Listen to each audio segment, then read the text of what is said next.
એક એક ઘટનાઓને યાદ કરવી કે પ્રભુએ ક્યાં ક્યાંથી મારી રક્ષા કરી.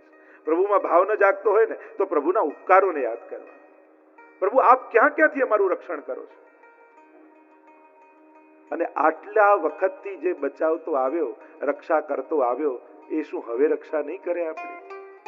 કેમ જીવને ભરોસો નથી આવતો? જો સંસાર વારે ઘડીએ આપણો ભરોસો તોડે, છતાંય સંસાર પરથી ભરોસો ઉઠતો નથી. અને શ્રીજી બાબા ઉપકાર તમારા ભારે રે, ઓ શ્રીજી બાબા.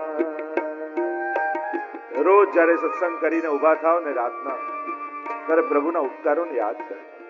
હૃદય વધારે ભાવુક બનશે કે પ્રભુ આપે ક્યાં ક્યાં અમારી રક્ષા કરી, ક્યાં ક્યાંથી અમને બચાવ્યા. એ ઉત્તરાને જયારે બાણ છોડ્યા બ્રહ્માસ્ત્રના, પ્રભુએ કેવી રક્ષા કરી.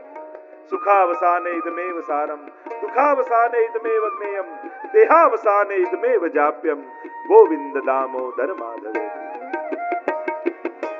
મેં જે માગ્યું તે આપ્યું, દુઃખ પડતા પહેલા કાપ્યું. મેં જે માગ્યું તે આપ્યું, દુઃખ પડતા પહેલા કાપ્યું.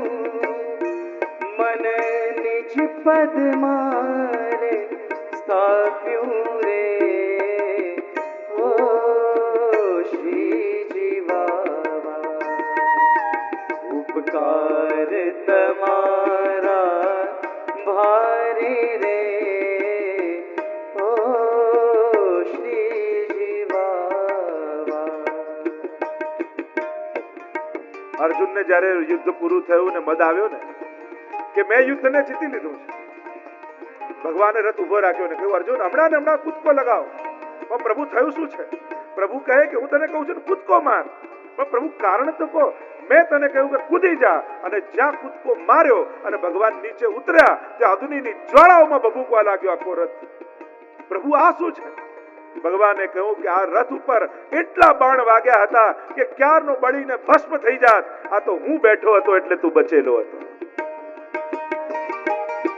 પ્રભુ તુજ જેવો સુખદાઈ, તુજ જેવી મન મોટાઈ. પ્રભુ તુજ જેવો સુખદાઈ, તુજ જેવી મન મોટાઈ. નથી ક્યાંય વિશ્વની માહે રે,